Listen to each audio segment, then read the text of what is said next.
संजय राऊत यांना मातोश्रीवर मारहाण केली गेली। राऊत म्हणाले, मी त्यांना पुरून उरणार म्हणूनच ते बदनामी करताय। संजय राऊत यांना उद्धव ठाकरे यांच्या समोरच मातोश्रीवर मारहाण झाल्याचा काही पोस्ट सोशल मीडियावरती व्हायरल झाले आहेत। यावरून संजय राऊत यांनी स्वतः या प्रकाराबद्दल सांगितले आहे। ते म्हणाले की अशी कोणतीही बैठक मातोश्रीवर होत नाही, मला मारहाण झाल्याची बातमी खोटी आहे, माझी बदनामी करण्याचे अनेक फंडे वापरून झालेत, पण मी त्यांना पुरून उरणार आहे। पण काही लोक आता नवीन मोहीम राबवित आहेत, त्यांनी जरूर याचा आनंद घ्यावा, कारण मी आणि उद्धव ठाकरे हे एकाच नाण्याच्या बाजू आहोत। संजय राऊत पत्रकार परिषदेत म्हणाले की RSSचा IT सेल आहे, त्याला सध्या काही काम धंदा नाही, त्यांना महाराष्ट्र सध्या जे अंधार युग चाललेले आहे त्यावरून लक्ष विचलित करायचे आहे। धनंजय मुंडे, वाल्मिक कराड, सोमनाथ सूर्यवंशी यावरून लक्ष भरकवण्यासाठी ते या टोळ्यांना पैसे देतात। मग ते कधी शिवसेना कधी संजय राऊत यांना लक्ष करतात, पण मी यांना पुरून उरणारा माणूस आहे, त्यांच्या छातडावरचा मी पाय देऊन पुढे जाणार आहे। मी कट्टर शिवसैनिक आहे, तुम्ही माझ्यावर किती हल्ले करा, मला तुरुंगात टाकून झाले, माझ्यावर आरोप करून झालेत, बदनाम्या करण्याच्या मोहिमा राबविला, आता ही नवीन मोहीम राबवणार असाल तर जरूर आनंद घ्या। मी आणि उद्धव ठाकरे एकाच नाण्याच्या दोन बाजू आहोत। शिवसेनेची अशी बैठक मातोश्रीवर होत नाही, उद्धव ठाकरे 1 to 1 बोलत असतात, मी शिमल्यात होतो त्यामुळे मारहाणीच्या अफवा आहेत।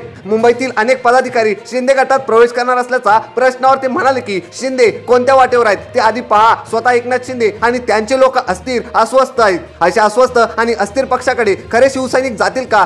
जे कमजोर आहेत त्यांच्याविषयी मला बोलायचे नाही, अजूनही शिवसेनेत खंबीरपणाचे आणि मनगटाचे लोक काम करतायत। शिवसेना नवीन कार्यकर्ते तयार करण्याचा कारखाना आहे, आम्ही कार्यकर्ते तयार करतो, नंतर मग भाजप आणि इतर पक्ष ते कार्यकर्ते आपल्याकडे घेतात। याचा अर्थ शिवसेनेची बस रिकामी होत नाही। राजन साळवींची माझी चर्चा झाली आहे, पराभवानंतर ते नक्कीच अस्वस्थ आहेत। राज्यात अनेक ठिकाणी आमचे असे पराभव झाले आहेत, ज्यांना असे वाटते की पक्ष सोडल्याने त्यांनी राजकीय कारकीर्द भरभरून येईल, पण त्यांनी हे लक्षात ठेवावे की आमच्यासारख्या लोकांनी आजही किंमत आहे।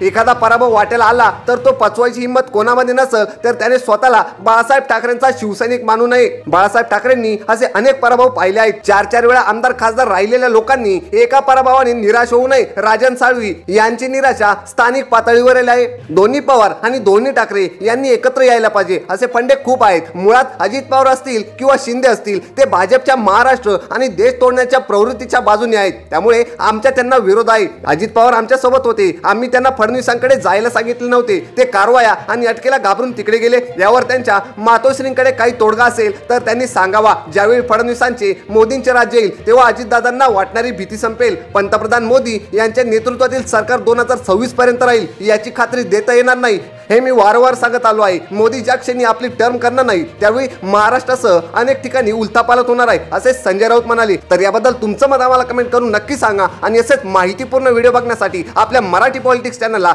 सबस्क्राइब करायला विसरू नका।